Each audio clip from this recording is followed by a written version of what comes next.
Welcome to the Tech Egg. Don't get scrambled. Enjoy the video. You start now, equip the metal bat and your chosen utility, then move to high ground or a flank within 6 to 10 meters. Once in position, dash toward the target and cancel the dash with a light swing. This preserves stamina and keeps your movement unpredictable. Make sure to bait a defensive reaction with a feint, then follow with a stronger charged swing. You're doing this to manipulate their timing and exploit recovery windows, so keep the opener fast and controlled. Once done with the opener, commit to the mid-combo. Land a charged heavy swing, then roll in a chosen direction to reset hit detection and follow immediately with a light swing. Make sure to apply your stun or utility between those hits to lock the enemy's recovery for about 1/2 to 1 second, which creates a guaranteed window. Keep strafing and avoid stopping.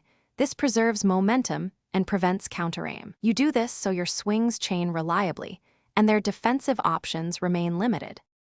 You finish the combo with an overhead smash or a throw to secure the knockout at close range. Time this as their recovery ends. If interrupted, immediately backstep 2 to 3 meters, reapply your utility to control them, and then re-engage once you've reset spacing. This preserves your combo potential. Make sure to watch stamina. If you're under 20%, pause for about 1/2 second to avoid canceled strikes. That troubleshooting move prevents wasted swing. Thanks for watching. Consider subscribing if I helped unscramble your problems.